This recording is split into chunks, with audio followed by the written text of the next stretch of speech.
Move out.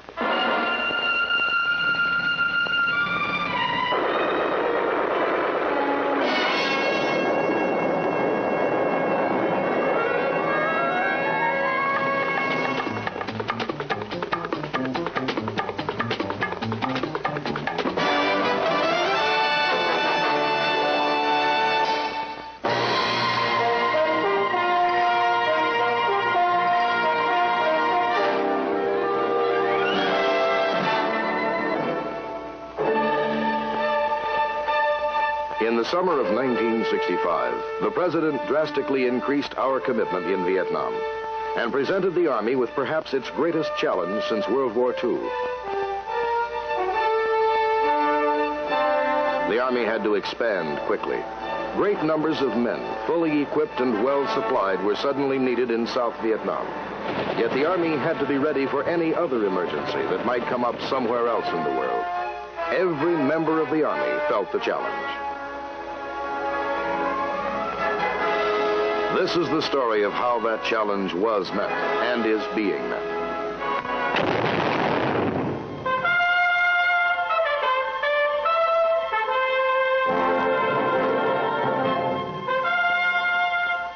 The Strategic Army Forces, called STRAF for short, are constantly on the alert, ready to go anywhere in the world at a moment's notice. From the STRAF forces came most of the first units to go to Vietnam. STRAF continues to supply reinforcements and replacements. STRAF has a unique problem. It must continue to furnish trained replacements while maintaining the capability of reacting to other requirements. STRAF is continually providing its best people, best in both leadership and in technical skills. Supplying replacements for Vietnam doesn't only mean individuals. It also means entire units, or the officers, NCOs, and teaching staffs for new units and training centers. For STRAF, this means training, training, and more training to remain at its high state of readiness. To meet this double demand, sending the needed troops to Vietnam and keeping STRAF up to strength, more than 1,000 different units have been activated so far.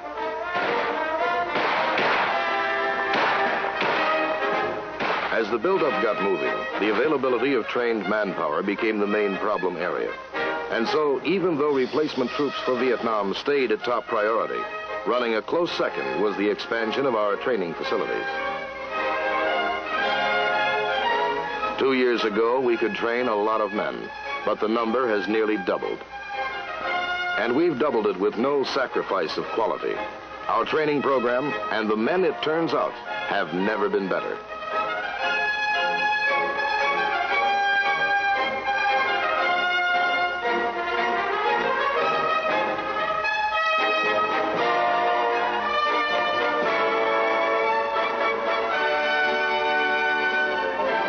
This is a tribute to the people who give the training and to the people who get it. Today's young soldier has a healthy attitude toward tough training. The instructors have first-hand experience, skill, and imagination. And the trainees know how this works for them. They benefit from their instructors' Vietnam combat experience and from that rare talent that makes a man a top-notch drill instructor. These instructors, 44,000 of them, are the Army's best. Combat skilled professionals dedicated to their work. Because of these skills, this determination and devotion, the trainees they teach will be totally ready to face the enemy when the time comes.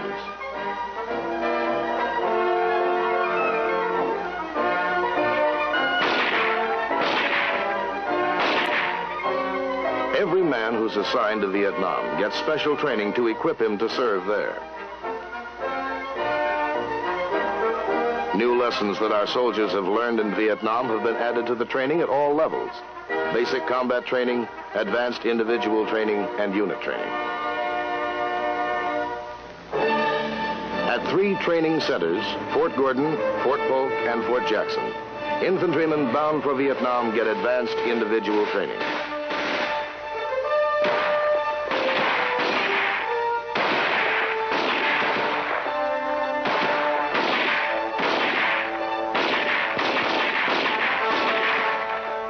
three of these training centers have a climate and terrain very similar to Vietnam.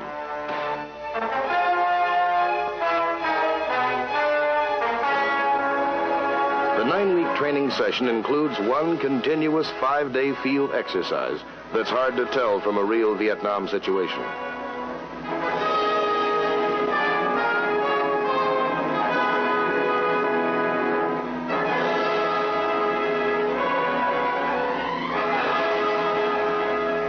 You never know who you'll meet in the jungle. Officers and NCOs get the special jungle warfare training that will make them ready for anybody or anything. Modern warfare is a complex business. Specialized techniques call for new areas of teaching and longer training periods. The Army needed many types of units, such as aviation companies, which did not exist in sufficient quantity. The needed companies were activated, trained, and sent to Vietnam. Pilots are in constant demand. We've tripled our output of helicopter pilots and doubled that of other pilots.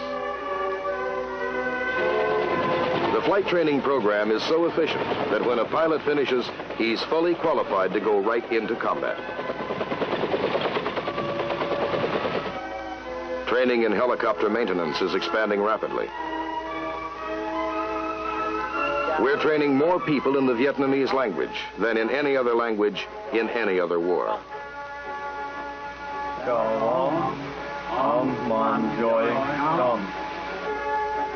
We've set up special courses of instruction for officers and senior NCOs who are being assigned as advisors to Vietnamese Army units. Civil affairs is taught at Fort Gordon. Military assistance at Fort Bragg.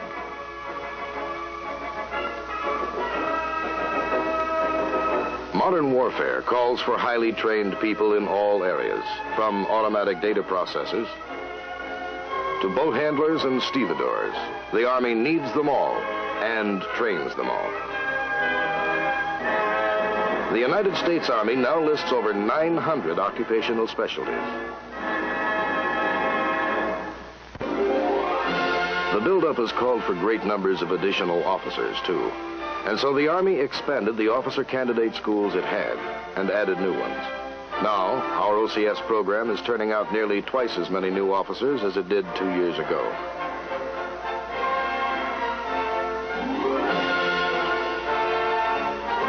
And the program is still expanding. By the end of this year, the Army expects the output of new officers to be over 5 times what it was last year.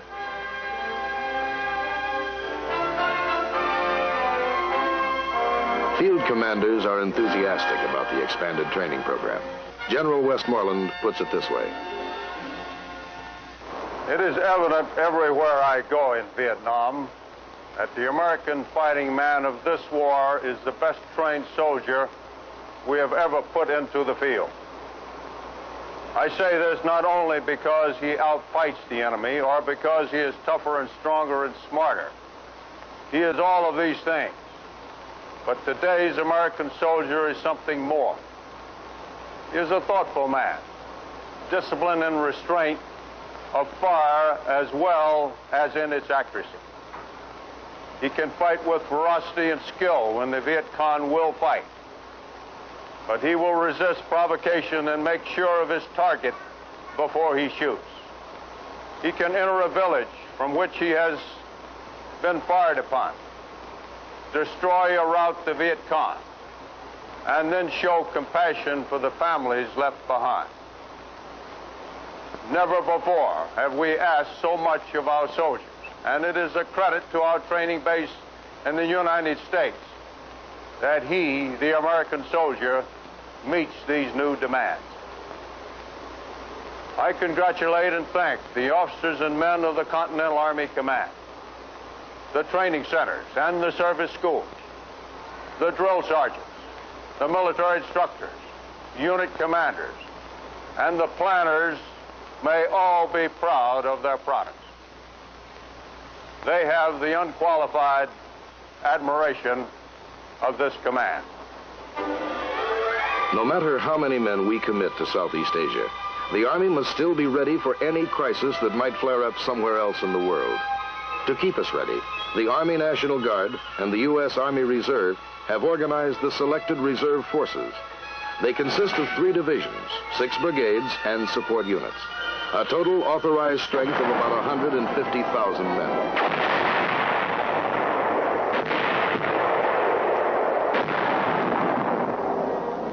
With a high priority for school space and equipment, the Selected Reserve Forces are prepared. In our entire history, no other force not on active duty has ever been in as high a state of training readiness.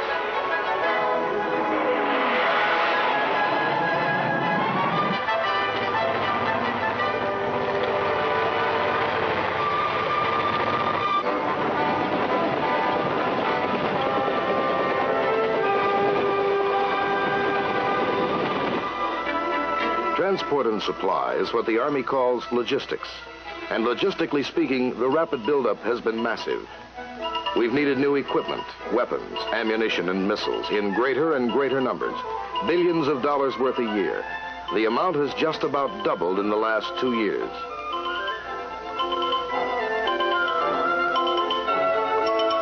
The logistical job isn't just big, it's immense.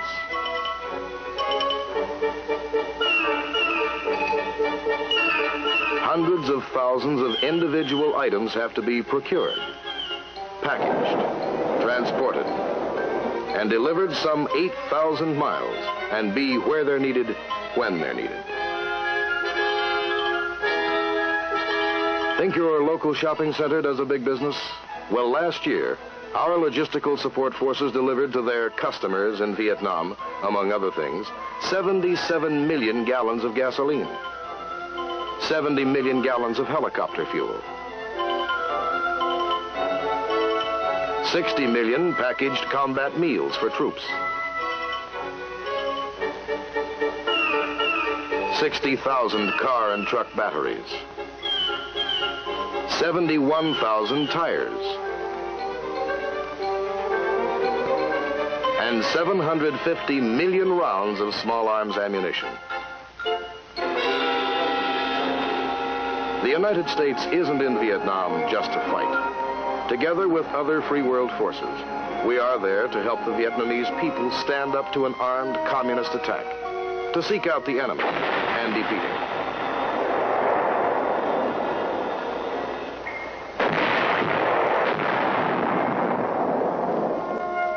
But we're also there to help the South Vietnamese people build their nation through a revolutionary development program. To achieve this twofold mission, the Army has sent a number of major units to South Vietnam. The 173rd Airborne Brigade, a brigade of the 101st Airborne Division, the 1st Cavalry Division, the 1st Infantry Division, the 25th Infantry Division, the 4th Infantry Division, the 196th Light Infantry Brigade, the 11th Armored Cavalry Regiment, the 9th Infantry Division, and the 199th Light Infantry Brigade. Whether they're in a combat or a support unit, we can be proud of our soldiers. They show fighting spirit and high morale. They're professionals. They've adapted to a strange, harsh environment and are beating the communists at their own game. No one could ask for more. The war in Vietnam is a unique war, and it's brought about many new developments. Take the helicopter. It's become more than just a workhorse. It's become the symbol of the Vietnam War.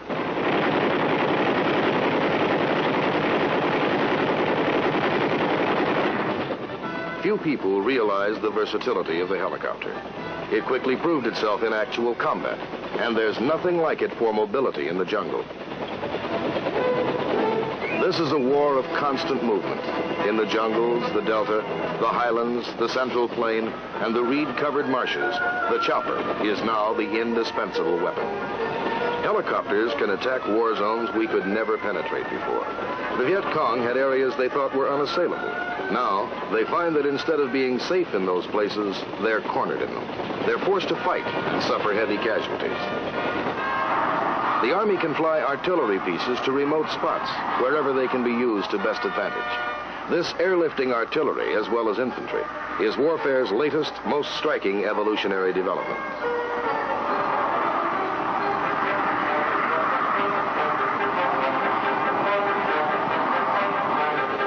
The helicopter's own armament is seeing constant improvement. This is the Huey Cobra, brand new, now going into service, packing a lot of firepower.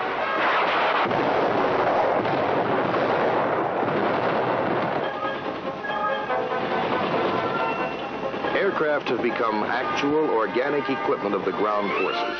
We're using more aircraft and in more different ways than in any other war. Besides the more usual functions, we now have airborne command control. A rope-lowering maneuver called rappelling. Trooper ladders. Armed escorts for air mobile operations. And direct fire support.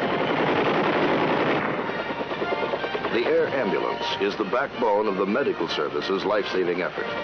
Pilots and crews man their helicopters day and night, flying into hostile areas, risking their lives to save the lives of others.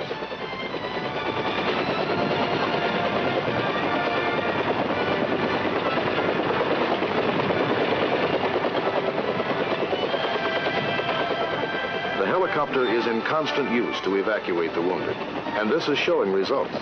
The overall mortality rate among our combat casualties is the lowest ever achieved by the United States Army.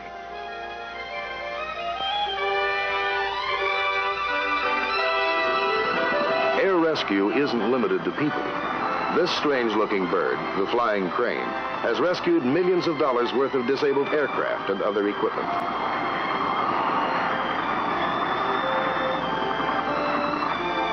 The 1st Cavalry Division has pioneered in a technique of operations called air mobility.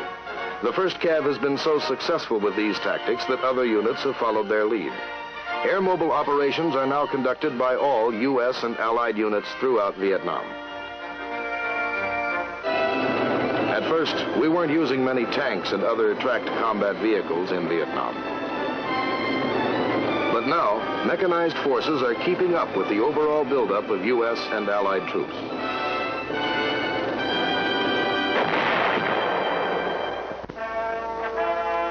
The nature of this war has created new communications problems.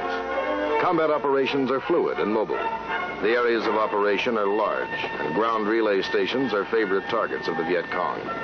So we've eliminated the need for ground relay stations. We can now communicate from one end of South Vietnam to the other through a principle called tropospheric scatter. Troposcatter stations throughout the country provide a reliable communications network. Also, flying radio relay stations are widely used. Combat operations in Vietnam move quickly. This calls for rapid intelligence reporting. The terrain is difficult. The weather is unpredictable. There's a language problem, and the enemy is unlike any we've ever faced. All this makes reliable information hard to come by. But we do have Mohawks, whose radar can spot moving vehicles and whose infrared detectors can pick up heat sources such as motors and fires. For still more information, long-range patrols infiltrate enemy territory and radio information back.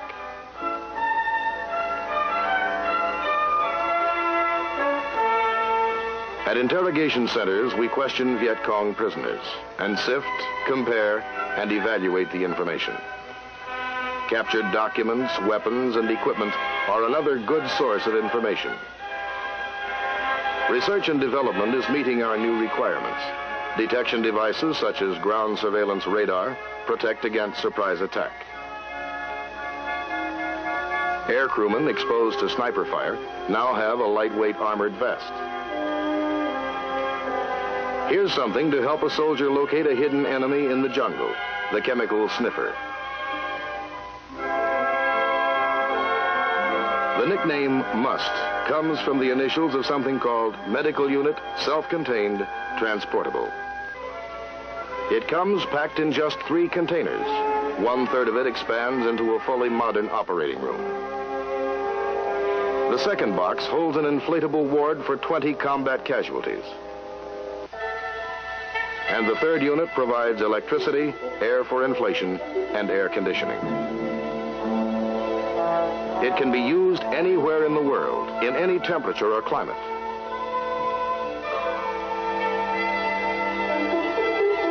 The Army has developed a nylon membrane, a dust-free, all-weather ground surfacing. It allows for quick building of heliports, forward area supply airfields, and open storage areas.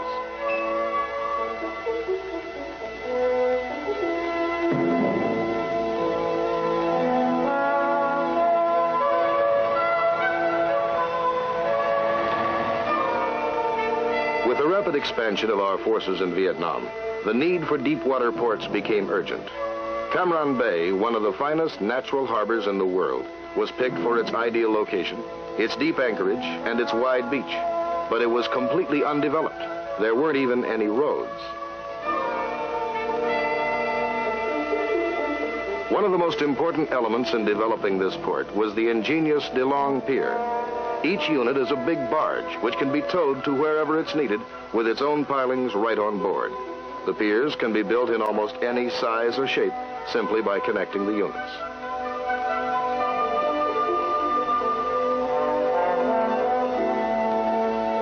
Even while the Cam Ranh Bay port was being built, with the assistance of Navy contractors, the Army put up living quarters, supply facilities, including warehouses, a tank farm for fuel storage, and an ammo dump for the tremendous tonnages of munitions to be handled at the port.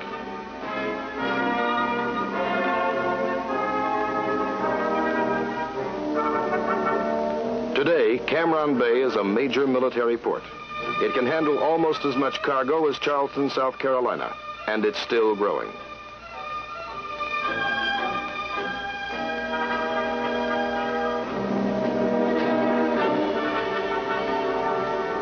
Here and elsewhere in Vietnam, Hawk missiles protect against possible air attack. The normal way to ship repair parts is in bulk, which means they'll have to be sorted later by hand. An important innovation was to ship these parts in pre-sorted containers and trailers with bins.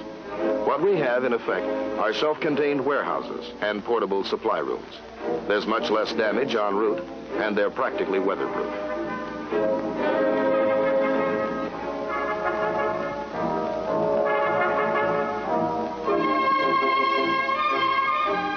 Another tremendous job is servicing complex Army aircraft in underdeveloped areas. And so a Navy ship has been converted and outfitted as a floating Army maintenance center.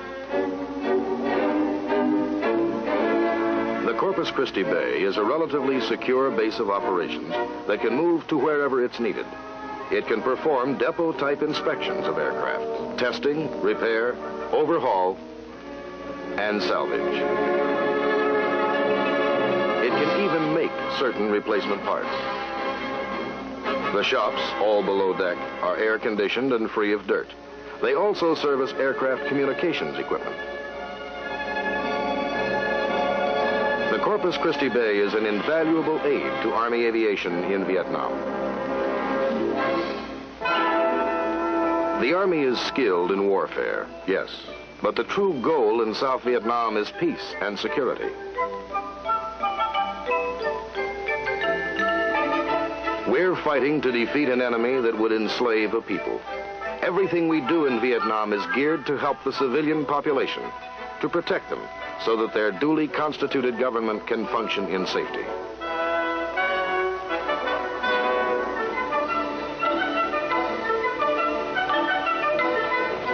We know the value of leaflets and loudspeakers in counter-guerrilla warfare, and we have people skilled in psychological operations to counteract the Viet Cong.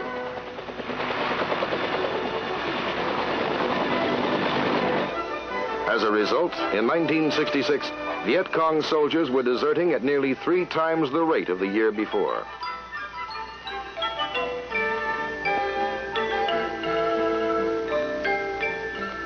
Our special forces have the knack of working well with villagers in remote areas, so we've increased our special forces units in Vietnam.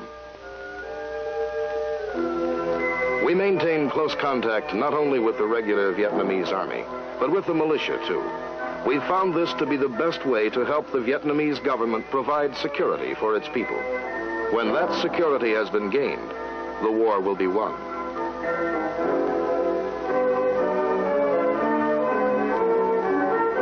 And so much of the goal is to improve the lot of the Vietnamese villager. Our advisory people have no monopoly on this work.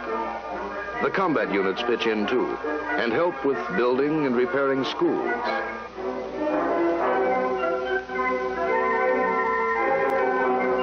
Building roads and bridges, and cleaning up and rehabilitating public facilities. Seeing to a dependable supply of good drinking water, drilling new wells where they're needed. Bringing electric power to the rural areas. Providing medical and dental services. Distributing food and clothing. And working up new food sources by helping at everything from stocking fish ponds to building new hog sheds.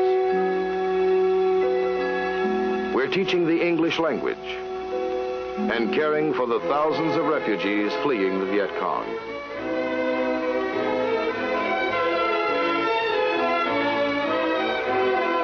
The American soldier has always felt compassion for the innocent sufferer. Something inside him gives him no choice but to help, with a spontaneous generosity that's become known the world over. As able as he is in combat, the American soldier may be serving an even greater role as goodwill ambassador. And this doesn't apply just to Vietnam, for the Army's responsibility is worldwide. In 48 countries around the world, the Army is involved in programs to help free nations defend themselves against communist aggression and to create a better life. Add to that its assistance in the air defense of the North American continent and keeping combat-ready forces set to go anywhere on a moment's notice to meet military emergencies, and you have some idea of the Army's overall responsibilities.